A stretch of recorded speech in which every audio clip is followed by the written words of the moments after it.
కథ కాదు జీవితం. సరే, నీకు ఆవిడ కావాలి, ఆవిడకి నువ్వు వద్దు. నీకు ఆవిడ మీద అనుమానం, ప్రతి ఒక్కరితో అనుమానం అని నువ్వు చెప్తావు. ఆవిడ చెప్తుంది. ఆవిడేమో నువ్వు ఎవరిని పెడితే వాళ్ళ అమ్మని అడిగా వాళ్ళ చెల్లిని అడిగా ఆవిడ చెప్తుంది. ఇది మీ కథ. సో మీరిద్దరూ కలిసి ఉండాలా లేదా, మా నిర్ణయం ఏంటని చెప్పే ముందు నేను డాక్టర్ గారిని లాయర్ గారిని పిలుస్తా. వాళ్ళిద్దరు ఏం చెప్తారు విని ఆ తర్వాత మనం మాట్లాడదాం. ఓకే సరే రండి.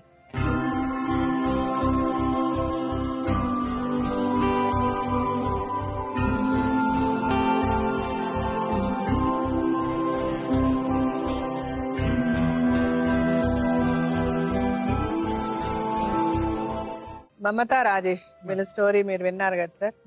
సో మీ ఒపీనియన్ ఏంటి ముందు చెప్తే. రాజేష్ చెప్పినటువంటి దాంట్లో మేడం చాలా వరకు ఒకే లైన్, ఒకే థీమ్. అంటే ఏంటంటే అక్కడ తనకి సంబంధించింది ఏది లేదు, ఇష్టపడ్డాను, పెళ్లి చేసుకున్నాము అంటే ఒకటి. రాజేష్ అనేటటువంటి ప్రతి మాటలో మమత తప్ప తన మనసులో ఇంకో ఆలోచన లేదు. మమతే తన జీవితం, వేరే స్త్రీని ఎప్పుడూ తను ఊహించుకోలేదు. తను అన్నిసార్లు ఈ ఇంట్లోంచి వెళ్ళినప్పుడు కూడా పోలీస్ స్టేషన్లో కేసులు పెట్టినటువంటి చాలా సందర్భాల్లో ఉన్నా కూడా తను వేరే స్త్రీ వైపు మొగ్గు చూపెట్టలేదు. తనే కావాలి అని కోరుకుంటున్నాడు అనేటటువంటిది. ఇవన్నీ కూడా ఒక విధంగా అబ్బాయి ఎంత మంచి భర్త, ఎంతో గొప్ప గుణం ఉన్నటువంటి వ్యక్తి అంటే అతను చెప్పినటువంటి వర్జన్లో మనకు మమత రాకముందు ఇంత మంచివాడు అనేటటువంటి ఫీలింగ్ మా అందరికి కలిగింది. అది వాస్తవం కూడా. కానీ ఏంటంటే దాని వెనకాతలు ఉండేటటువంటి ఇంకో షేడ్, ఆ నాణ్యానికి రెండో వైపు, బొమ్మ బొలుసు అనేటువంటి రెండో వైపు ఉండేటటువంటి రంగు గాని, అటువైపు ఉండేటటువంటి వ్యవహారం గాని, దాని గురించి నువ్వు నామమాత్రం కూడా వివరించకపోవటం అన్నది ఇక్కడ గమనించవలసినటువంటి అంశం. నీ ప్రేమను ఎవరు శంకించట్లేదు. నీ ప్రేమ ఒక స్వచ్ఛమైనటువంటి ప్రేమే. కానీ ఆ ప్రేమ వెనక వైపు ఒక విధమైనటువంటి ఒక టార్చరిజము, ఒక విధమైనటువంటి శాడిజం అనేటటువంటిది ఉంది. ఈరోజు ఆ అమ్మాయికి ఏ పని లేకో, లేదంటే ఏదో చందమామ కథ చదువో, లేదంటే ఏదో సినిమా చూసో భర్తని ఇలా చిత్రీకరించాలి అనేటటువంటి కావాలనే ఉద్దేశంతో మాట్లాడేటటువంటి మాటలు కాదు. అవన్నీ కూడా నీ ప్రేమ ఎంత నిజమో నువ్వు చూపెట్టినటువంటి టార్చర్ కూడా ఆ అమ్మాయి చెప్పినటువంటి మాటలు అంతే నిజం అన్నది అందరికీ అర్థమవుతుంది. ఇక్కడ క్లియర్ కట్ గా తను ఎంత ఇదిగా అయితే కనుక తన భార్యను కావాలి అనుకుంటున్నాడో ఈ అమ్మాయి అంత దూరం పారిపోవటం అన్నది జరుగుతుంది. మరి ఇది ఏంటి? సహజంగా మన వేదిక మీద అందరూ చూసేటటువంటిది ఏంటంటే అనుమానం అన్నది చూస్తూ ఉంటాం. ఇది అనుమానానికి మించినటువంటి జబ్బేమో అన్నది నా అభిప్రాయం. అంటే మన ICD-10 అంటే సైకాలజీకి సంబంధించినటువంటి కొద్దిగా పెద్ద టెక్స్ట్ బుక్స్ లో గాని అనుమానం అనేటటువంటి జబ్బుకి రెండింటికి తేడా ఉంటుంది. అనుమానం అనే జబ్బుని డెల్యూజన్స్ ఆఫ్ ఇన్ఫిడెలిటీ అని గాని, మార్బిడ్ జెలసీ అని గాని, లేదంటే ఒథెల్లో సిండ్రోమ్ అని గాని అంటూ ఉంటారు. అంటే ఇవి పెద్ద పెద్ద టర్మ్స్. దాని వెనకాతలో ఉన్న సారాంశం ఏంటో చెప్తారు. వీటన్నిటిలో కూడా భర్త అనేటటువంటి వాడు భార్య అనేటటువంటి ఆమెని విపరీతంగా ప్రేమిస్తాడు. ఇంకా ప్రేమలో ఎటువంటి డోకా లేదు. ఆ అమ్మాయికి కావాల్సినవన్నీ ఇస్తాడు, చేస్తాడు, అంతా చేస్తాడు. కానీ మనసులో మాత్రం ఎప్పుడూ కూడా ఒక విధమైనటువంటి అభద్రత అనేటటువంటిది ఉంటుంది. ఎప్పుడైనా కూడా ఈ అమ్మాయి నా మనిషి కాదు, వేరే మనిషి, వేరే వాళ్ళ మనిషి, ఏమో ఈ అమ్మాయి ఎప్పుడైనా ఇక్కడి నుంచి వెళ్ళిపోతుందేమో అనేటటువంటి అభద్రతని మనం డెల్యూజన్స్ ఆఫ్ ఇన్ఫిడెలిటీ అంటూ ఉంటాం. ఇది ఒక విధమైనటువంటి ఒక రసాయన పరమైనటువంటి బ్రెయిన్ లో ఒక లోపం. ఎప్పుడైతే కనుక ఇతను భార్య తన దగ్గరకు వస్తుంది, మళ్ళీ భార్య తన దగ్గర నుంచి వెళ్ళిపోతుంది అనేటటువంటి దాని వెనకాతల ఒక అనుమానం అనేటటువంటి అంశాన్ని అతను చూపెట్టాడు. కానీ ఎక్కడా కూడా ఆ అనుమానంకి ఒక మంచి ఆధారం, ఒక ఎవిడెన్స్ అనేటటువంటిది లేకపోవటం అన్నది ఈ జబ్బులో ఒక ప్రధానమైనటువంటి ఒక అంశం. Evidence or no evidence, but the belief is strong. ఆ నమ్మకం అనేటటువంటిది చాలా బలంగా ఉంటుంది. దాంతో ఏంటంటే ఎప్పుడు ఇది అనుమానం నుంచి ఒక జబ్బు లాంటి అనుమానం కింద మారిపోతుందంటే కనుక అనుక్షణం అదే ఆలోచన ఉంటుంది, అదే వెతుకులాట ఉంటుంది. అంటే ఆధారాల గురించి వెతుకులాడటం, అదే విధంగా ఏంటంటే కాన్స్టెంట్ గా వాళ్ళని ట్రాక్ చేయటం, ఫాలో అవటం, వాళ్ళని పిలిపించుకోవటం, కాళ్ళ వేళ్ళ పట్టుకుని పిలిపించుకోవటం, ఇంటికి తీసుకొచ్చిన తర్వాత నానా పరీక్షలు చేయటం, హింస పెట్టడం, నువ్వు ఆడితో ఏం చేసావు, వీడితో ఏం చేసావు అని చెప్పి రకరకాల అలిగేషన్స్ చేయటం, ఫోన్స్ చెక్ చేయటం, తర్వాత ఏంటంటే మెసేజెస్ చెక్ చేయటం, ఇలాంటి రకరకాలు ఉంటూ ఉంటాయి. దీనిలో ఏంటంటే ప్రధానమైనటువంటి అంశము ఇంకా అన్ని పనులు అన్ని వదిలేస్తారు. ఇంకో పని కానీ, ఇంకో ఆలోచన కానీ, కష్టపడటం కానీ, బాధ్యతలు కానీ ఇవన్నీ వదిలేసి కాన్స్టెంట్ గా 100 ఈ 10 సంవత్సరాల్లో ఈ అమ్మాయి తప్పుడు దోవలో పోతుంది అనేటటువంటి ప్రూవ్ చేసేటటువంటి పనిలో పడతారు. ఎప్పుడైతే కనుక అది ప్రూవ్ చేయలేరో ఆటోమేటిక్ గా ఏమవుతుందంటే కనుక వాళ్ళు ఒక కథను అల్లుకోవటం మొదలు పెడతా ఉంటారు. ఇక్కడ ఈ కథలో 2 క్యారెక్టర్స్ ని మనం జాగ్రత్తగా గుర్తుపెట్టుకోవాలి. ఇక్కడ ఈ అమ్మాయి సైడ్ నుంచి మనకు ఉండేటటువంటి రాజేష్ కి ఏదైనా ఒక్క ఆధారం అయినా దొరికిందా అంటే కనుక ఎక్కడ కూడా ఏ ఆధారం కూడా లేదు. కానీ అన్ని ఆధారాలు ఉన్నాయి, ఆ అమ్మాయి తప్పుదోవలో వెళ్తుంది అనేటటువంటి బలంగా అతను మాట్లాడుతుందంటే ఇక్కడ రెండు అంశాలు ఏంటంటే కనుక, ఒకటి ఆ అమ్మాయి దురదృష్టం కొద్దీ ఆ ఇంటి ఎదురుగుంటే ఐసాక్ అనేటటువంటి ఒక మగాడు ఉండడు. నెంబర్ 2 ఏంటంటే ఇతను రా అన్నప్పుడల్లా ఆ అమ్మాయి వెళ్ళిపోవటం. అంటే ఇతను ఎంత హింస పెట్టిన తర్వాత ఆ అమ్మాయి ఆ ఇంట్లోంచి పారిపోతుందన్న అంశాన్ని తీసి పక్కన పెట్టేసి అతని పాయింట్ ఆఫ్ వ్యూలో ఏంటంటే నాతో ప్రతిరోజు ఉండనటువంటి నా భార్య నా నుంచి లేచి వెళ్ళిపోతుంది అంటే కనుక ఆటోమేటిక్ గా ఐసాక్ దగ్గరికి వెళ్తుందే గానీ ఇంకెక్కడికి వెళ్ళట్లేదు అనేటటువంటి బలమైనటువంటి ఆలోచనతో అతనుగా ఒక విధమైనటువంటి ఒక సాలిగూడు అంటారు చూడండి, అనుమానాలకు సంబంధించినటువంటి ఒక సాలిగూడులో చిక్కడిపోయాడు అనేది మనం చెప్పుకోండి. ఈ అన్ని ఇక్కడ మనకు పెద్ద అంశం ఏంటంటే, ఒక విచిత్రమైనటువంటి పరిస్థితి ఏంటంటే ఇన్ని చెప్పినటువంటి ఇతను ఇప్పటికీ కూడా నా భార్య నాకే కావాలంటాడు.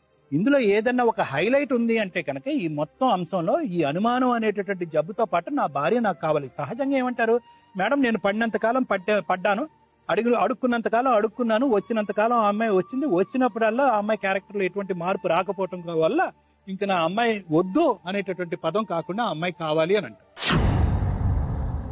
మనం ఎలాగైతే గాలి పీల్చుకుంటున్నామో, ఎలాగైతే తిండి తిని నీళ్లు తాగుతున్నామో, అతనికి కూడా ఈ అనుమానం పట్టడం, ఈ విపరీతమైనటువంటి ఆలోచన శైలి ఆ అమ్మాయిని గుద్దటం, చంపటం అనేటటువంటిది ఒక పరిపాటి కింద మారిపోయింది. సో ఇక్కడ ఇది మనం ఖచ్చితంగా ఈ యొక్క సమస్య అంటే ఏదైతే కనుక ఊరు పెద్దలు కానీ జరిగినటువంటి ఒక తప్పిదం. ఇక్కడ అంటే ఏంటి తప్పిదం అంటే కనుక ఇక్కడ బాటమ్ లైన్ లో కోర్ గా ఫౌండేషన్ లో ఉండేటటువంటి ఒక మూల కారణాన్ని ఎవరు నిర్మూలించేటటువంటి ప్రయత్నం చేయలేదు. అందరూ కూడా ఏంటంటే అరే కొట్టుకుంటున్నారు, భార్యాభర్తలుగా కొట్టుకుంటున్నారు, ఆ అబ్బాయి ఏదో పిచ్చోళ్ళకి మాట్లాడుతున్నాడు, ఇద్దరు ఆడపిల్లలు ఉన్నారు కాబట్టి ఏదో విధంగా కలిపేద్దాం అనేటటువంటి ఉద్దేశంతో పైన కలిపేసి పంపించటం అనేది జరుగుతుంది. ఈరోజు మమత మన కళ్ళెదురుగుంటా ఇద్దరు పిల్లల తల్లిగా ఈ రోజు ఉంది అంటే కనుక నిజంగా ఆ తల్లిదండ్రులు చేసుకున్నటువంటి పూర్వజన్మ సుకృతం అని మనం చెప్పుకోవచ్చు మేడం. ఎందుకంటే నేనన్నా చచ్చిపోదాం అనుకున్నాను, లేదంటే నా పిల్లలతో పాటు అన్నా చనిపోదాం అనుకున్నాను, కానీ ఈ రోజు నేను కన్న పిల్లల్ని వాళ్ళు ఏ తప్పు చేయకుండా వాళ్ళు నేను ఎందుకు చంపుకోవటం అనే ఉద్దేశంతో ఈ రోజు బతికి ఇక్కడ కూర్చున్నాను అని అంది మేడం. ఇది చాలా ముఖ్యమైనటువంటి అంశం అనమాట. సో ఇక్కడ మమత జీవితానికి ఇప్పుడు వచ్చింది ఏంటంటే, మనం నిజంగా తనకి ఏదైనా ఒక సహాయం చేయాలి అని అనుకుంటే కనుక ఏదో అమ్మ అతను మారిపోతాడమ్మా, పదమ్మా మారిపోతాడు, మార్చేద్దాం అనేటటువంటిది కాకుండాని ఇక్కడ లోతైనటువంటి ఒక మానసికపరమైనటువంటి విశ్లేషణ, సైకలాజికల్ అనాలిసిస్ అనేది ఒకటి జరగాలి మేడం. ఆ అనాలిసిస్ లో ప్రథమంగా ఏంటంటే ఇతనికి ఒక ఆలోచన శైలి రావాలి. ఏంటో ఆలోచన శైలి అంటే కనుక నా భార్య రావాలి అనుకునేటటువంటి మాట దగ్గర నుంచే నా భార్య మీద నాకు అనుమానం ఉంది అనే మాట రెండు ఒకే పడవలో ప్రయాణం చేయడం కష్టం. నా భార్య నాకు కావాలి అంటే కనుక ఇప్పటి వరకు నా భార్య మీద మనసు మీద చేసుకుని ఇప్పటి వరకు నా భార్య గురించి నేను అన్ని అనుమానాలే పడ్డాను, నా భార్య క్యారెక్టర్లెస్ కాదు, నా భార్య మంచి వ్యక్తి అనేటటువంటి మాట నీ మనసులోంచి నీ నోట్లోంచి వచ్చినప్పుడే మీ ఇద్దరు కలిసి ప్రయాణం చేయటం ఆ పిల్లలకు గానీ ఆ అమ్మాయికి గానీ భవిష్యత్తు శ్రేయస్కరం బతుకుండేటటువంటి అవకాశం. లేదంటే నీకు ఆ డెల్యూషన్, ఆ ఆలోచన, ఆ అనుమానం విపరీతమైనప్పుడు నువ్వు ఆ క్షణంలో ఏం చేస్తావో నీకు తెలియదు. నువ్వు బహుశా ఇన్ని సందర్భాల్లో ఇన్ని రకరకాలుగా చేయటం వల్ల ఏ టైంలో ఏం చేసావు అనేటటువంటిది కూడా నీ మెమరీలో పోయి ఉంటుంది. సో నీ ప్రేమ ఎంత కరెక్టో నీ అనుమానం అనేది కూడా అంతే కరెక్ట్. ఆ అనుమానానికి ట్రీట్మెంట్ ఇచ్చేటట్టుగా అయితే కనుక ఆ ట్రీట్మెంట్ కౌన్సిలింగ్ పరంగా అవనియండి, లేదంటే మందుల పరంగా అవనియండి, దానికి సంబంధించినటువంటి ట్రీట్మెంట్ ఇచ్చేటట్టు అయితే కనుక మీరిద్దరు కొద్దో గొప్ప ముందుకు ప్రయాణం చేసేదానికి అవకాశం ఉంది మేడం. లేదు అంటే కనుక అనవసరంగా ఆ అమ్మాయిని ఆ ఉచ్చులోకి మళ్ళీ పంపించి ఆ అమ్మాయి ప్రాణత్యాగం చేసేటటువంటి పరిస్థితికి తేవటం అన్నది చాలా ప్రమాదకరమైన అనిపిస్తుంది. మీతో ఎవరు వచ్చారు? మీ అమ్మ వాళ్ళు వచ్చారా? మీ చిన్నమ్మ. మీతో మా అమ్మ ఒకటే వచ్చింది. మీ అమ్మ వచ్చారు. ఓకే, ఒకసారి వాళ్ళని కూడా పిలిచేద్దామా సార్? Okay madam. ఓకే, రండమ్మా, రండి.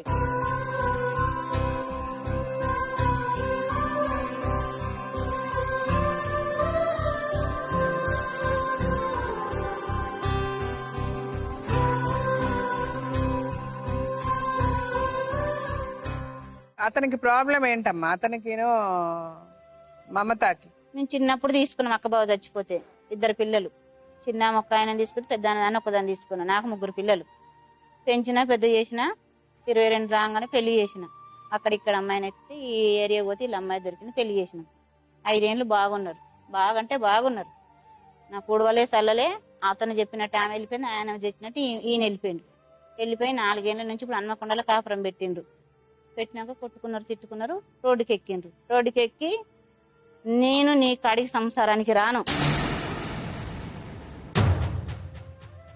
నువ్వు తండ్రి అంటే తండ్రికి అక్కడ సంబంధం కడతాను, తమ్ముడు అంటే తమ్ముడు సంబంధం కడతాను, నువ్వు అనుమానం పక్షివి, నీతో నేను సంసారం చేయనని ఆమె చాలా పెద్ద మనుషులలో బంధించింది. బంధిస్తే ఈయన నేను తోట మిరపకాయలు ఎరబైన ఇల్లందు మాది అక్కడికి వచ్చిండు. ఏమ్రా వాళ్ళు పిలిచినప్పుడు పోదాం, కొట్టేది నీ వంతే, తిట్టేది నీ వంతే, 10 సార్లు ఆడపిల్లని రోడ్డుకు గుంజుతాను. ఇప్పటి వరకు ఆమె వైపే న్యాయం చేసినాం, వీడి వైపు ఎప్పుడు న్యాయం చేయలే. ఒకటమ్మా, నాకు ఒక బిడ్డ ఉంది, కానీ వాళ్ళు గుర్తించుకోలే. ఈ రోజు లాస్ట్ ఎండింగ్ లో చెప్తా బాధ ఏందో, వాళ్ళు గుర్తించుకోలే. నా కొడుకుని మా చెల్లెళ్ళు గాని మేం గాని పిల్లలకి వాళ్ళు బట్టలు లేపైన, చెప్పులు లేపైన, డ్రాయర్లతో సహా మేమే వచ్చినప్పుడు అలా బట్టలు, చెప్పులు, డ్రెస్సులు వాళ్ళని శుభ్రంగా ఉంచువానుడు. వాళ్ళకి ఇంతవరకు చదువు లేదు, చెవు గుట్టేలే, ఒక గట్టి డ్రెస్ తేలే. తల్లిదండ్రి సక్రంగా ఉంటున్నాయి, పిల్లల బట్టలు వాళ్ళే సక్రంగా లేదు, వాళ్ళ బట్టలు ఏడదేస్తారు. మేము చేసే కూలితోటి నా పిల్లలకు నా మొగని తెలియకుండా చాలా వరకు నడిపిన. ఈయనకు కూడా తెలియదు. పిల్లల్ని అడగండి, ఏ నానమ్మ ఏం తెచ్చిందో చెప్తారు. అంత నడిపినాం, సాటుకోలు రెక్కల మీద బతుకు. ఆయన ఇంకా మొన్న పెద్ద కేసు అయి ఓటీలో అంటే ఆపరేషన్ థియేటర్ లో పనిచేస్తా, అక్కడికి కాల్ చేసిండు. నువ్వు వస్తేనే నా పిల్లం వస్తుందంట, నువ్వు బొమ్మంటేనే నా పిల్లం వెళ్ళిపోయిన తల్లిగారింటికి. ఏమన్నా అత్తమ్మా నన్ను ఇట్లా కొడతాను తిడతానంటే, అమ్మా కోపం దగ్గర బాబాయ్ వాళ్ళ ఇంటికి పో, నాన్న లేడు, లేకుంటే మా ఇంటికి రా 4 రోజులు, లేకుంటే బాబాయ్ వాళ్ళ ఇంటికి పో అన్న. నీ అమ్మ బొమ్మంటేనే నేను పోయినా, నీ అమ్మ వస్తేనే నేను వస్తా. ఆమె పెద్ద మనుషులలో చెప్పింది. నా మెడలే ఇస్తాను, నా మొగడు, నా కోడలు, నా కొడుకు నా మెడలే ఇస్తాడు. డ్యూటీ బంద్ చేసుకొని మళ్ళీ పోయి వాళ్ళ ఊర్లో పంచాయతీ చేస్తే ఇక తప్పులని చెప్పుకోలే. నా మొగడు వస్తే నేను సంసారాన్ని పిలుచుకుంటా, ఆ తప్పేందో మరి ఈడికి తెలవాలి, ఆమెకు తెలవాలి. చాలా జరిగినాయి అమ్మ. ఒక ఆడపిల్ల మీద చాలా వీడు తాగుపోతాడు అనుమానిస్తానదే చెప్పుకొస్తారు, కానీ వాళ్ళ వెనక చాలా రహస్యాలు జరిపింది. మన ఇంట్లో ఉంటే, మన పక్కన ఉంటే ఏదన్నా జరిగితే చూస్తాం, అవునా కదా. వాళ్ళ ఊర్లో ఉండే నేను ఇల్లరికం వస్తేనే ఉంచుకుంటా అన్నది. ఈ ఊర్లో మట్టి దవ్వుకొని బతకాలి, నీ ఊర్లో ఇల్లరికం తీసుకొని వస్తే వాళ్ళ ఊర్లో మట్టి దవ్వుకొని బతకాలి, ఏం పనులు ఉండవు. పోతే పొలం పని పోలే, మట్టి దవ్వుకొని బతకాలి. ఇంకా ఆడు అటు ఇటు పోతే సెంటరింగ్ పనో, సుతార్ పనో, ఏదో పని దొరుకుతుందని హన్మ పండుగకి వెళ్ళిపోయింది. వెళ్ళిపోయినాక 5 నెలలు సతాయించిండు, రామమత. నేను కూడా ఫోన్ చేసి చెప్పిన, అడికి వండుకోనికి ఇబ్బంది అవుతుందమ్మా, అని బతుకు ఆగమైతుందమ్మా, తాగుబోతోడు అవుతుందమ్మా, పోవమ్మ కూడా. నేను ఫోను అన్నది. అక్కడ చిన్న సిచ్యువేషన్ జరిగింది, అవి ప్రూఫ్లతో వస్తాయి బయటికి. ఆ సిచ్యువేషన్ జరగంగానే వస్తా ఇప్పుడు వస్తా అని కాల్ చేసిందారా. మా అత్తమ్మ ఫోన్ చేసి నా దగ్గర పంపించిపోయింది. అత్తమ్మ వాళ్ళమ్మ ఫోన్ చేసి నేను కడిదోలేరు, ఏం తెలియదు పిచ్చిది అక్కడ పని చేసుకుంటుంది అని అందరికి అమ్మి పెట్టుకొస్తాను. ఇంకా చుట్టుపక్కల మన ఊరియే, మన కులమే, మనకు తెలియకుంటుంటదా. కామగుండెనే వచ్చిన మేడం 9 సంవత్సరాల నుంచి. ఏం సిచ్యువేషన్ జరిగింది? వాళ్ళు ఈడు తాయి కొట్టేదే చూస్తాను, ఆమె ఎదురిచ్చి మాట్లాడేది, గల్లబట్టి కొట్టేది. నేనేమంతోనన్నా పోతారా, ఏం చేస్తావురా అని గలీజ్గా ఎదురిచ్చి కొట్టుడు. అదన్నీ పక్కన పెట్టండి, ఆవిడ ఎవరితోనన్నా పోయిందా అది మాట చెప్పండి. అది కూడా ఇప్పుడు ఈ నెలలోనే జరిగింది. ఈ నెలలో లాస్ట్ ఎండింగ్ లో జరిగింది. ఎవరితో పోయిందో, ఎవరు వచ్చి పోయిందో ఆ ప్రూఫ్ వాళ్ళే మాకు వీడియో కాల్ పంపించింది. ఎవరోళ్ళు? వీళ్ళ చుట్టాలు, మా కోడలు. వీడియో ఏది?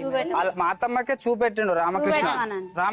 మా అత్తమ్మకి రామకృష్ణ, మోహన్ కృష్ణ పక్కన పెట్టావు, ఏదా ప్రూఫ్ ఏది? నువ్వు ఉంచుకోవాలి కదా మరి నీ దగ్గర. ఎందుకు చేసినావు? మరి ఎందుకు పరువు పోతుందని డిలీట్. పరువు పెట్టాను, మరి ఇడికి ఎందుకు వచ్చినావు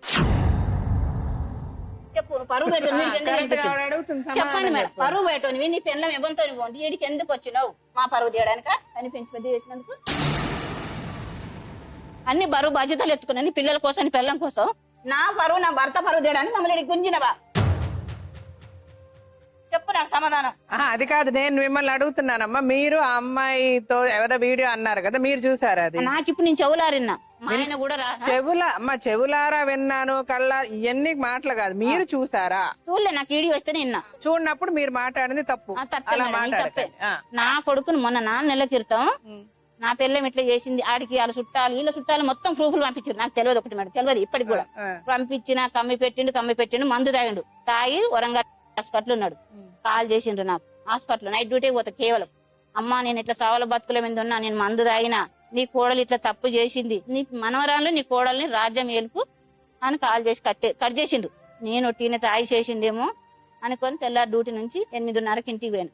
8:30 వాగానే ఏమైందంటే ఇదే స్టోరీ. నా పిల్లలు అంతో నీతో తీసుకుందని నేను మందు అదే తాగి ఇప్పుడు అతనికి జబ్బు అమ్మా. అతనికి జబ్బు ఏంటంటే ఆయన పళ్ళ ఎవరితోనో ఉందని ఒక ఊహ.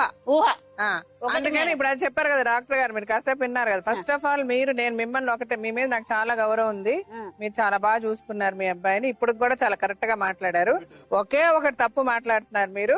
ఆ అమ్మాయికి వేరే వ్యవహారాలు ఉన్నాయి, వేరే ఎవరితో ఎఫ్ఐఆర్ ఉంది, ప్రూఫ్లు వచ్చాయి, రికార్డింగ్లు వచ్చాయి అని అతను చెప్పిన అదే అంటే మీరు పెంచిన ప్రేమ మీకు అలాగే అతను చెప్పిన అదే మాటలు మీరు అంటున్నారు. అలా మాట్లాడకండి. మీరెప్పుడు కరెక్ట్ గా న్యాయం మాట్లాడాలి. న్యాయం ఎప్పుడు న్యాయం మనం చూస్తే అదే నేను అదే ఆ రోజు న్యాయం. ఇవాళ మీరు కూడా చూసిన మా ఆయన రోజు ఇన్ఫర్మేషన్ న్యాయం. తోలేను మేడం. ఒకటి మా ఆయన ఇట్లా ఎదురు తప్పు చేస్తున్నా కూడా చూస్తేనే అది నమ్ముతాడు మా ఆయన. అంతే. వాళ్ళ ఊరికి పోతే జరిగింది నిజం. మా ఆయనకు రాత్రే తెలిసింది ఈ విషయం, నేను ఇక్కడికి వచ్చిన విషయం కూడా. ఎందుకని నేను హైదరాబాద్ టీ రమ్మంటే రాలే మా ఆయన. నీ కొడుకు జాబట్టి 10 సార్లు పరువు పోయింది, నేను రోడ్డు ఎక్కను, నేను ఎక్కడ కనపడను, ఏదనంటే నీ అక్క కొడుకు జాబట్టి నువ్వు తెలుసుకో, నేను కావాలంటే ఆ ఊరికి ఇన్ఫర్మేషన్ చేసుకుని వస్తాను. ఆ ఊరిలో జరిగింది మాత్రం రియల్ ఇది. ఆ ఊర్లో జరిగిందని ఎవరు చెప్పారు? నా భర్త నాకు చెప్పింది ఇప్పుడు కాల్ చేసి. మీ భర్తకు ఎవరు చెప్పారు? వీళ్ళ చిన్న మామ. వాళ్ళ చిన్న మామ చెప్పాడండి. వాళ్ళ చిన్న మామకి వాళ్ళకి పడదు. ఇప్పుడు నాకు మా ఎందుకు పడదు అక్క తమ్ముడేనా ఎట్లా చెప్పనా? మా సొంత మన ఎవరు చుట్టాలైనా మీ చుట్టాలైనా వాళ్ళ చుట్టాలు. ఇప్పుడు ఈ రోజు మీ కొడుకు వచ్చాడని మీ కొడుకుని వెనకేసి మాట్లాడకండి. మరి అదే మరి ఎవడో చెప్పాడు, చెప్పినవన్నీ నిజాలు అయిపోతాయి. ఇప్పుడు నీ కొడుకు గురించి కూడా 100 చెప్పుంటారు కదా. అందుకని అలా మీరు అమ్మాయి మీద లేనిపోయి మీరు కొడుతుడు తిడుతాడు కానీ నువ్వు అన్నాడు దొంగతనం చేయడం. మస్తు కష్టపడి మస్తు డబ్బు తెస్తాడు. డబ్బు తేలే అంటది, తింటది, తినలేదంటది, అన్నం వండరాదు, కూర వండరాదు, పిల్లలు బట్టలు తెల్ల ఉత్తరాదు. బిడ్డ లాంటి దాన్ని నేను అబద్ధాలు ఆడుకుంటూ చెప్పు. నీ కొడుకు అన్నాడు ఏమన్నాడు, నీ భర్త మీదనే నన్ను గొడ్డలు పట్టుకొని మొత్తం తిప్పిండు మేడం. సరే అదంతా ఎందుకు, నానమ్మకు ఫోన్ చేసి అడుగు. నానమ్మను కూడా మీ అత్తని ఫోన్ చేసి గొడ్డలు పట్టుకొని తిరుగుతుంటే ఎందుకు తిరుగుతున్నావు అంటే మా నాన్న దగ్గర గొడ్డలు పట్టుకొని అబద్ధాలు ఆడకు, నువ్వు గొడ్డలు పట్టుకొని తిరిగితే ముసలి చూడలేక నాకు ఛార్జ్ ఇచ్చి పంపించింది మా అమ్మ దగ్గర. ఒక్కటమ్మా నాకు న్యాయం చెప్పండి. నేను పెళ్లి చేసుకొచ్చిన అత్తనే ఇప్పటి వరకు పోరాడుకొచ్చిన. పెళ్లి చేసిన అత్త భర్త కొడితే అత్త ఇంటికి వస్తావా, తల్లి ఇంటికి పోతావా, ఇంకా మధ్యలో ఇంటికి పోతావా? ఒక్కటి చెప్పండి.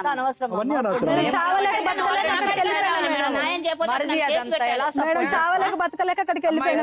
ఈ న్యాయాలు మాట్లాడకండి. అంటే నీ కొడుకు అన్ని చేసింది రైట్, అమ్మాయి చేసింది తప్ప. కులంలో కూడా ఈయన తప్పు తీసిన మేడం. తప్పు చేసినప్పుడు మీ కొడుకుతో ప్రాబ్లం ఉంది. ఫస్ట్ ఆఫ్ ఆల్ మీ కొడుకుతో ప్రాబ్లం స్టార్ట్ అయింది. మీ కొడుకుతో ప్రాబ్లం గానే ఉంది. మీరు మీ ప్రాబ్లమ్స్ ని కప్పిపుచ్చుకోవడానికి మీ కొడుకు మంచోడని చెప్పడానికి అతను ఒక కథ క్రియేట్ చేసుకుంటున్నాడు. ఆ కథను మీరు ఈ రోజు వచ్చి సపోర్ట్ చేస్తున్నారు. ఏంటి నలుగురిలో మీ పరువు పోద్దని మీరు సపోర్ట్ చేసుకుంటున్నారు. ఇదే నిజం. నువ్వే అన్నావు ఇప్పుడు ఇక్కడికి వస్తే పరువు పోతుంది అన్నావు కదా. మరి అది నేను అదే అంట, మీరన్న మాట నేను మళ్ళీ చెప్తున్నా. మీరు పరువు పోద్దని మీరు ఊహించుకొని మీరు అనుకొని ఇప్పుడు వచ్చి ఈ అమ్మాయిని ఇప్పుడు నా రాత్రి నా మొగుడు వెళ్ళాడు ఊర్లో కనుక్కున్నాడు, ఆ అమ్మాయి చెడ్డది, ఏం పంచాయతీ చేస్తారు? సరే ఇప్పుడు అంతేందుకు, ఇప్పుడు ఏమో ఇప్పుడు మీకు అంత ప్రూఫ్లు మీకు ఉన్నాయి ఆ అమ్మాయి చెడ్డదని. ఇప్పుడు ఆ అమ్మాయి ఏమి మీ కొడుకు కావాలని అంటలే, ఆ అమ్మాయి విడిపోతానని అంటుంది. వదిలేయండి, విడాకులు ఇచ్చేయండి. ఇప్పుడు మీరు మీ కొడుకో మీ వాళ్ళందరూ కూడా మీరు అంత సాక్రిఫైస్ చేసి ఆ అమ్మాయిని అంత చెడ్డ అమ్మాయి అయినా కూడా ఆ అమ్మాయిని మీరు యాక్సెప్ట్ చేయాల్సిన అవసరం లేదు. అర్థమవుతుందా? సరే మీరు చెప్పారు కదా, కాసేపు ఆగండి. మీరు చెప్పండి అమ్మా. మేడం మా పెళ్లి రేపనగా మా ఆయన యాక్సిడెంట్ అయిపోయింది. అవన్నీ అయిపోయినాక అతనికి మీ అమ్మాయికి ఉన్న ప్రాబ్లం, మీ అమ్మాయిది తప్ప అతనిది తప్ప?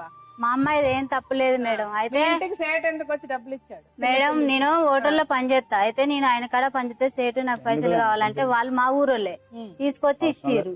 ఇచ్చినాక మళ్ళీ వాళ్ళకన్నా నేను పనిచేస్తాను. ఇప్పుడు వాళ్ళతోనే మీకు సంబంధం ఉందంటారు అతను? చూసి లేదు మేడం, ఆయన నాకు అన్నయ్య లాంటి మేడం, నాకు అలాంటి సంబంధం లేదు. సురేష్ మామతో లేదా? ఎవరితో లేదు మేడం, ఎవరితో మాట్లాడతా వాళ్ళతోటే మేడం. ఇట్లనే మేడం అనేది. అయితే నేను ఇట్లా చచ్చిపోతా మేడం, ఇట్లా పనికి పోతాం మేడం. అందరం 10 మందిని కలిసి పాడల్లో మొగలను చేస్తాం మేడం. చేసినప్పుడు ఇట్లా మాట్లాడతాం, మంచిగానే మాట్లాడుకుంటాం. ఎవరితోటి మాట్లాడినా కానీ మాలో ఇట్నే అక్ర సంబంధం కట్టేది. అయితే ఇట్లా పిల్లని తీసుకొని హన్మకొండకు వచ్చిండు మేడం. హన్మకొండకు వస్తే పిల్ల ఒక్క కాడ తల్లి ఒక్క కాడ ఎందుకు, ఇంటికాడ పెడితే ఇక నాకాడికి నా భార్య వస్తలేదు ఏమవుతలేదు, తల్లి పిల్లకి ఎందుకాడ పాపాలని మళ్ళా మా అమ్మాయిని తీసుకొచ్చి ఎందుకయ్యా మీరు ఇద్దరు ఒక్కడ ఉండండి, నేనే ఒక్కదాన్ని ఒంటరి బతుకుతాను, మీరు కూడా ఇట్లా బతుకొద్దానని తోలిపోయినా మేడం. తోలిపోయినాక నైట్ తోలిన రోజు ఒక రోజు ఉన్నాడు. తెల్లారి నైట్ 1 గంటకు ఫోన్ చేసిండు మేడం. పక్క మట్టి రూమ్లలో అన్నారుగా ఏందమ్మా ఇంత నైట్ మాట్లాడతాను అంటే, అక్క ఇట్లా మాట్లాడపోతే మళ్ళీ మా బుజ్జిని కొట్టేటట్టున్నాడు మా అల్లుడు అని అంటే, పక్క మట్టి మా అమ్మాయిని పక్కన ఉంచుకొని ఇక గలీజ్ మాటలు మాటలు సరే ఓకే. ఇప్పుడు మీరు అనడం మీ అతనికి అనుమానం, సేమ్ మీ అమ్మాయి చెప్పిందే అన్ని కరెక్ట్. అన్ని ఇప్పుడు మీ అమ్మాయి సపరేట్ గా ఉంటారు, మీ అమ్మాయి ఏమన్నా నాకు అతను వద్దు నేను సపరేట్ గా ఉంటాను అంటుంది. ఇప్పుడు మేడం చెప్పేది విన్నాక ఏంటని మాట్లాడడం మేడం చెప్పండి. మేడం ఈ కేసులోని 2 ఇష్యూస్, ఒకటి ఇష్టం, 2 అయిష్టం. ఇష్టం ఏంటంటే కావాలి అనడం, అయిష్టత వద్దు అనడం. అంటే ఇక్కడ ఇటువైపు అయిష్టత వద్దు, ఎందుకు వద్దు అంటుంది అన్న విషయానికి వచ్చినప్పుడు, ఒకటి చాలా అంటే ఎక్స్ట్రీమ్ క్రూయాలిటీ, అంటే హింసకు పరాకాష్ట. 2 అనుమానం, అంటే సస్పిషియస్ నేచర్. ఎంత అనుమానం అంటే ఆ అనుమానం కూడా మళ్ళీ ఎక్స్ట్రీమ్ అనుమానంలో కూడా. ఇవన్నీ కూడా అతనికి ఉన్నటువంటి అనుమానానికి, మెంటల్ అబ్యూస్ కి, అంటే మానసికంగా కృంగదీయడానికి, స్త్రీ యొక్క గౌరవానికి భంగం కలిగించే విధంగా మాట్లాడడానికి ఇవి పరాకాష్ట అని చెప్పచ్చు. సెక్షువల్ అబ్యూస్ చాలా ఎక్స్ట్రీమ్. ఒక ఇన్సిడెంట్ కూడా చెప్పింది ఆమె.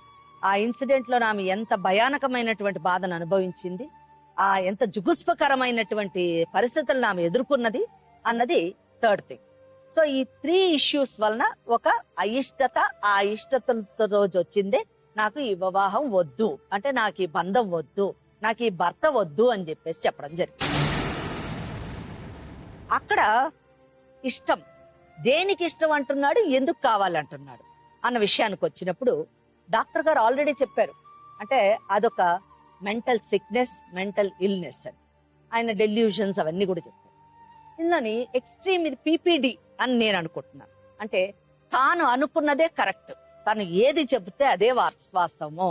పలానా నా భార్యకు పలానా వ్యక్తితో అక్రమ సంబంధం ఉందంటే అది కరెక్ట్ అంతే, దానికి ఎవిడెన్స్ అక్కర్లేదు, దానికి సాక్ష్యాలు అక్కర్లేదు, దానికి ఎవరు కూడా సపోర్ట్ కూడా అక్కర్లేదు, తను చెప్పిందే వాస్తవం. మరి ఎందుకు కావాలని అడుగుతున్నాడు ఇటువంటి లక్షణాలు ఉన్నటువంటి వాడు? మళ్ళీ ఇందులోని మనము ఇంకొక స్టెప్ ముందుకెళ్తే OCD అంటే ఏంటంటే, ఇటువంటి జబ్బు లక్షణాలు కలిగినటువంటి వాళ్ళకి ఒక సబ్జెక్ట్ కావాలి, వాళ్ళు ఆనందించడానికి, వాళ్ళ పైశాచికపు ఆనందాన్ని పొందడానికి ఒక సబ్జెక్ట్. ఆ సబ్జెక్ట్ భార్య అన్నది పడి ఉంటుంది కాబట్టి ఒక సబ్జెక్ట్ గా చేసుకొని ఆ సబ్జెక్ట్ విలవెల్లాడుతుంటే నువ్వు ఆనందించాలి కాబట్టి నువ్వు కావాలని చెప్పేసి అంటున్నావు. కానీ ఇది 101% చాలా టెక్నికల్ గా, మెడికల్ గా బాగు చేసి పంపించవలసినటువంటి కేసు. దానికి డాక్టర్ గారు లాంటి వాళ్ళు, ఎక్స్పర్ట్స్ మాత్రమే దానికి సరైనటువంటి వ్యక్తులు, దాన్ని సెట్ చేసి పంపించేటటువంటి అవకాశం. అయితే ఆ అమ్మాయి ఇక్కడ ఒక మాట అన్నది, ఏమన్నది? నాకు అసలు వద్దండి, ఇటువంటి భర్త వద్దు, ఇటువంటి వివాహం వద్దు. ఎందుకంటే ఏ వ్యక్తి అయినా కానివ్వండి, అది భర్త కానివ్వండి, భార్య కానివ్వండి, ఇక్కడ చట్టం విషయానికి వచ్చినప్పుడు, మెడికల్ వెళ్ళిన తర్వాత చట్టం విషయానికి వచ్చినప్పుడు వద్దు అని అనుకున్నప్పుడు బలవంతంగా ఉండు అనేటటువంటి అవకాశం లేదు. ఉండు అనేటటువంటి అవకాశం ఏ సందర్భాల్లో ఉంటుందంటే, ఒక కుటుంబాన్ని పరిరక్షించడానికి, ఒక వివాహ వ్యవస్థను పరిరక్షించడానికి మనలాంటి వాళ్ళం కానివ్వండి, న్యాయ వ్యవస్థ కానివ్వండి, ఇతర సంఘాలు కానివ్వండి పని చేస్తాయి, ప్రయత్నిస్తాయి. ఏది దాంట్లోని అవకాశాలు ఉన్నప్పుడు, దాంట్లో తప్పులు నేరాలు లేనప్పుడు. కానీ ఇటువంటి కేసుల్లోని కలపడానికి చేసేటటువంటి ప్రయత్నాలు చాలా ఫ్యూటైల్ ఎఫర్ట్స్ అని చెప్పేసి చెప్పొచ్చు. ఎప్పుడైతే ఆ అమ్మాయి వద్దు అని చెప్పిందో, ఆ వద్దు అనడానికి సపోర్టింగ్ ఎవిడెన్స్ ఆ అమ్మాయి దగ్గర ఉన్నప్పుడు, ఇక్కడ తల్లి కూర్చుంది, అక్కడ అత్తగారు కూర్చొని ఎంత సపోర్ట్ చేసినా ఒక చోట చెప్పింది ఆమె. నిజమే, కొన్ని అయితే ఉన్నాయి, తాగిన మైకంలో ఎన్నో అనుకుంటారు, చాలా సింప్లిఫై చేసింది, కానీ but it is an accurate evidence. కనుక అటువంటి ఎవిడెన్స్ ఉన్నప్పుడు ఆ అమ్మాయి క్రూయాలిటీ అనేటటువంటి గ్రౌండ్ లోని తన భర్త నుంచి తాను విడిపోయేటటువంటి అవకాశం చట్టం కలిగిస్తుంది. ఈ case fit case for section 13(1)(1)A of Hindu marriage act cruelty కింద ఇటు ఫిజికల్ క్రూయాలిటీ ఉంది, మెంటల్ క్రూయాలిటీ ఉంది కాబట్టి రెండింటిని తీసుకొని ఆమెను విడాకులు తీసుకునేటటువంటి అవకాశం. రెండోది, ఇక్కడ ఫిజికల్ అబ్యూస్ ని ఆమె అనుభవించింది, మెంటల్ అబ్యూస్ ని అనుభవించింది. 354 of Indian penal code outraging the modesty of women అంటే స్త్రీ గౌరవానికి భంగం కలిగించే విధంగా మరిది గదిలోకి తోసి నువ్వు మగపిల్లాడిని కను అనేటటువంటి స్థాయికి అవమానానికి లోనైంది కాబట్టి డొమెస్టిక్ వైలెన్స్ యాక్ట్ ని కూడా ఇన్వోక్ చేసేటటువంటి అవకాశం. ఈ కేసులో నేను ఒక కొత్త విషయాన్ని చెప్పాలనుకుంటున్నాను.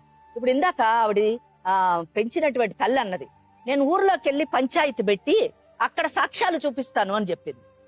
జస్ట్ 1 వీక్ బ్యాక్ సుప్రీంకోర్టు చెప్పింది సాక్ష్యాలు అంటే అనుమానం అన్న దాన్ని సాక్ష్యంగా పరిగణించలేమో అని అన్నది. నేను చూశాను, నేను విన్నాను, వాళ్ళు చెప్పారు, ఈ వీడియోలో అలా ఉంది, నేను ఎరేజ్ చేశాను, ఈ మాటలన్నీ సాక్ష్యాలు కాదు.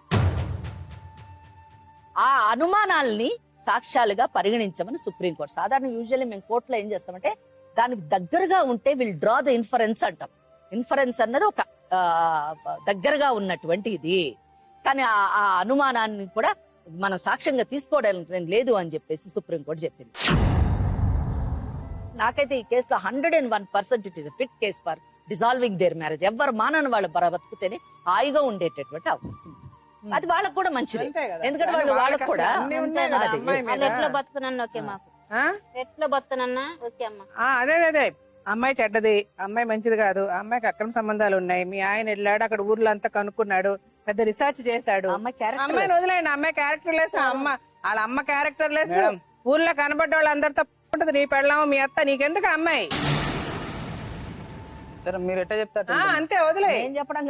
నువ్వు చెప్తున్నా, మేం చెప్పేది ఆ అమ్మాయి కూడా అదే కోరుకుంటుంది కదా. నువ్వు డైవర్స్ తీసుకోమ్మా. నువ్వు నీ పిల్లలు క్షేమంగా ఉండాలంటే మేడం చెప్పినట్టు వెళ్ళు, లాయర్ నాకు సంప్రదించు.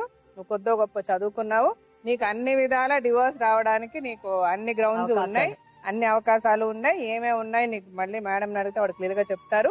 అవన్నీ మీ లాయర్ తో డిస్కస్ చేసి నువ్వు డివోర్స్ తీసుకో, డివోర్స్ కి అప్లై చేసుకో. నువ్వు కూడా ఆమె డివోర్స్ పేపర్స్ పంపించినప్పుడు అవును నాకు నా పెళ్ళాంకి కుదరటం లేదు కాబట్టి మాకు డివోర్స్ కావాలని పిల్లల్ని కోర్టులో చెప్తారు. చిన్న పిల్లలు కాబట్టి అమ్మతోనే ఉండాలి, కోర్టులో చెప్తారు. పిల్లల సంగతి కూడా కోర్టులో చెప్తారు. కోర్టు ఏం చెప్తే అది చేయండి. మేడం మీరు ఇలా చెప్పింది రాను కానీ 4 రోజులు మంచిగా ఉండి మళ్ళీ ఇంటికి వచ్చి గొడవ చేసి పిల్లల్ని తీసుకొని పోతాడు. కోర్టులో కేసు అయ్యింది. ఇప్పుడు ఇంతకు మంది చెప్పిందా, మీరు వెళ్ళి ముందు కోర్టులో కేసు అయ్యండి. ఒక్క అవకాశం ఇవ్వండి మేడం. ఏం అవకాశం? ఒక్క అవకాశం, నా భార్యను మంచిగా చూసుకుంటాం మేడం. నేను అవకాశం ఇచ్చేది టైం ఇవ్వండి మేడం, టైం ఇవ్వండి. నేను ఇచ్చేది మీ పెంచిన తండ్రి ఊర్లోను ఇప్పుడు ఎవిడెన్స్ తీసుకొని ఉన్నాడట. అది చూసిన తర్వాత ఏ మగాడైనా కానీ అక్రమ సంబంధం ఉన్న పెళ్ళాంతో కలిసి ఉండడని నేను అనుకుంటున్నాను. ఇంకా మేము ఏ విధంగా నీ కేసు అసలు ఎందుకు చెప్పాలి? అమ్మాయితో నువ్వు ఉండడానికి ఎందుకు అవకాశం ఇవ్వాలి చెప్పు. నువ్వు అమ్మాయి ఇప్పుడు ఆ అమ్మాయి దగ్గర నుంచి ప్రాబ్లం రాలే, ఆ అమ్మాయి నువ్వు ఎవరితోనో సంబంధం పెట్టుకున్నావు అని చెప్పలే, నువ్వు చెప్తున్నావు, మీ అమ్మ చెప్తుంది. ఇప్పుడు మీ నాన్న వెళ్ళి అక్కడ రీసెర్చ్ చేస్తున్నాడు ఊర్లో, రేపు పంచాయతీలో మీటింగ్ పెట్టి తేల్చేస్తానంటుంది ఆవిడ. తాడో పేడో అసలు ఇంత గోల దేనికి? ఇప్పుడే తేల్చేస్తున్నాం కదా. మంచిదో చెడ్డదో పెట్టిండు మేడం. నా అత్తకు నా పెళ్ళానికే సపోర్ట్ చేసిన, నన్ను పెంచి పెద్ద చేసిన సపోర్ట్ చేయాలని ఇప్పటి వరకు నిందించింది మేడం. నిన్న కూడా అంటే మీతో కూడా అదే చెప్పాడు కదా, అక్రమ సంబంధం ఉందని. మరి ఇంకేంటి? ఈ రోజు మీరు దాని గురించి కాదు ఈ వేదిక, అర్థమైందా? చెప్తాను మేడం, మీరు మంచిగా చెడ్డానికి కాదు. ఆయన మా బాబు అలా కాదమ్మా. నేను సింపుల్ గా ఒకటే మాట చెప్తున్నా, అతను చెప్పినవన్నీ కరెక్టే, నేను కాదంటలే. ఆ అమ్మాయి మీకు అనుమానాస్పదంగానే అమ్మాయి బిహేవ్ చేసింది, అన్ని కరెక్టే. ఇప్పుడు అమ్మాయి ఏమంటుంది, నాకు అతనికి పడట్లేదు కదా, మేమిద్దరం విడిపోతాము, నాకు సహాయం చేయండి అంటుంది. మీకు అదే ప్రాబ్లం, ఆ అమ్మాయి మంచిది కాదు అని. ఇంకా అలాంటప్పుడు ఎందుకు మీరు కలిసి ఉండాలి? అందుకని అమ్మాయి అమ్మాయి వద్దంటుంటే అవకాశం, నీకు బుర్రా బుద్ధి ఉందని మేము అడుగుతున్నావు. ఇప్పుడు అంటే టోటల్ గా ప్రాబ్లం నీదని అర్థం అవుతుంది. చిన్నపిల్లలు ఏం ఆగం కాదు, చిన్నపిల్లలు బాగానే ఉంటారు. ఇప్పుడు పిల్లల్ని పిలుస్తాము, పిల్లలు ఆవిడ దగ్గర ఉంటారంటే ఆవిడ దగ్గర పంపించేసాయి, అక్కడే ఉంటారు. మీరు కోర్టులో వేసుకోండి, కోర్టు ఏ తీర్పు చెప్తే ఆ తీర్పు మీరు వినండి. మీ దగ్గర వీడియోలు ఆడియోలు ఉన్నాయి, దగ్గర అన్ని ఉన్నాయి కదా, వీడియోలు ఆడియోలు. దండం పెడతా మేడం, వద్దు మేడం. ఆయన చాలా సార్లు కాళ్ళు పట్టుకున్నాడు మేడం. కోర్టుకెళ్ళమ్మా. కాళ్ళు పట్టుకున్నాడు. నా నేను చెప్పులతో బలవంతం నీకు చేయట్లేదు. తప్పైందని నా చెప్పులతో కూడా దెబ్బలు కూడా తిన్నాడు మేడం.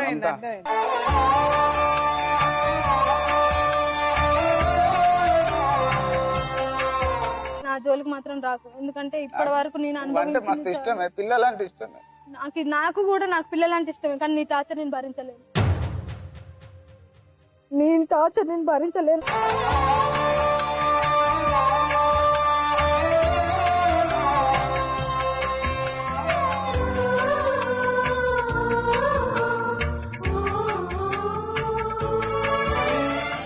అమ్మాయి మీరు కోర్టులో కలవండి, నువ్వు కోర్టులో అప్లై చేసుకోమ్మా. ఒక్కటి నా ఈ ఏం మధ్య చేయమ్మా? కాలంలో మీరు వెళ్ళి అమ్మా, అమ్మాయిని ఇబ్బంది ఏం పెట్టకండి. చేయమ్మా? మేడం ఆమెకి ఇవ్వద్దు, ఆయనకి ఇవ్వద్దు మేడం. పిల్లలు మాత్రం హాస్టల్ లేండి మేడం, ప్లీజ్. మేడం దయచేసి మేడం ప్లీజ్ నాకు ఒక్కటి ఒక అవకాశం. నేను ఇంత రాజ్యం వచ్చినందుకు నేను ఎన్ని కష్టాలు పడి పెంచుతా. నాకు కొడుకు నా భర్తతో తిట్లు దెబ్బలు కూడా పడ్డా. ఆమె పిల్లల్ని మంచిగా చూడదు మేడం, నాకున్నదో మానవుడు చూడండి ప్లీజ్. నువ్వెవరమ్మా చెప్పడానికి? ఆమె పెంచే పొజిషన్ లేదు. నువ్వెవరమ్మా నేను చెప్పడానికి? పిల్లల్ని ఎవ్వరికి ఇవ్వను, కావాలంటే హాస్టల్ నేను ఎవరెప్పటికీ పెళ్లి చేసిన మేడం.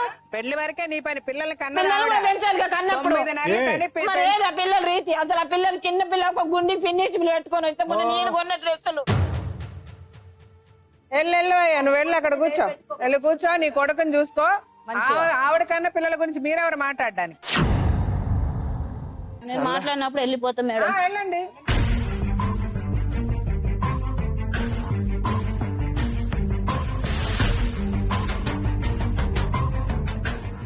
సార్ పంపేయండి, ఆ పిల్లల్ని పంపించండి.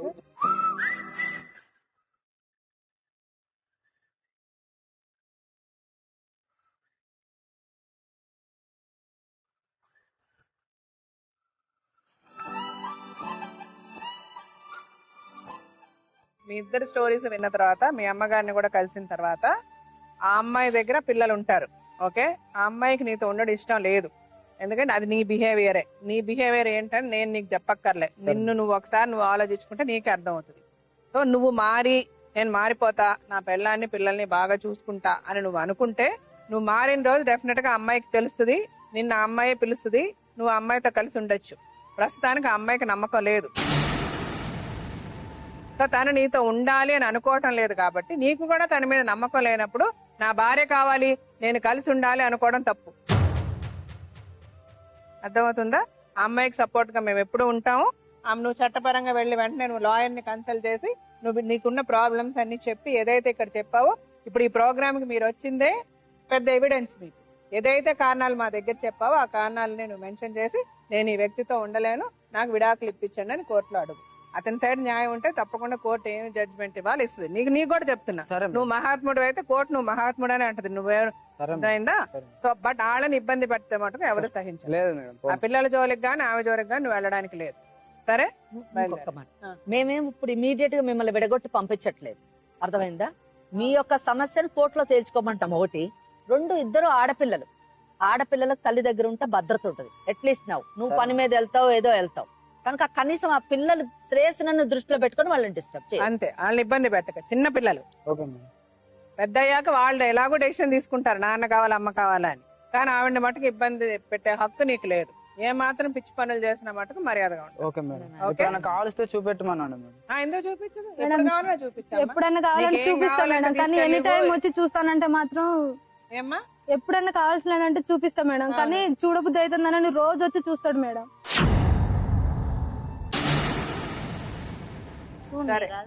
రోజు వెళ్ళి చూడక వాళ్ళని కూడా ఇబ్బంది పెట్టకుండా నీ పని నువ్వు చేసుకో, వాళ్ళ పని వాళ్ళు చేసుకుంటారు. ఆవిడ పని చేసుకొని ఆ పిల్లల్ని చూసుకొని నువ్వు కావాలని హింసించక. రోజు చూడబుద్ధి వేస్తుందంటే కరెక్ట్ కాదు కదా.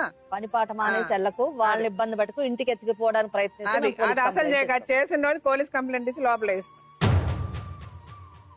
ఓకే, బయలుదేరండి.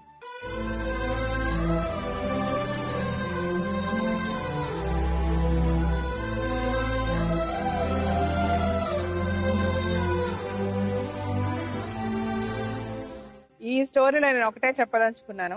ఈ కేసులో డెఫినెట్ గా అతనికి మన డాక్టర్ గారు చెప్పినట్టుగా సమ్ మెంటల్ ప్రాబ్లం ఉంది. అది కూడా ఒక కైండ్ ఆఫ్ ఎ డిసీజ్ అని చెప్తున్నారు ఆయన. అంటే అది డిసీజ్ గా అవ్వచ్చు, ఇంకోటి అవ్వచ్చు, అతను ఊహించుకోవడం. దానికి పేర్లని టర్మ్స్ అని డాక్టర్ గారు క్లియర్ గా ఎక్స్ప్లెయిన్ చేశారు. సో అతను అలా ఊహించుకొని అతని జీవితాన్ని నాశనం చేసుకున్నాడు, ఆ అమ్మాయి జీవితాన్ని నాశనం చేశాడు, 2 పిల్లల జీవితాన్ని నాశనం చేశాడు ఇంతవరకు.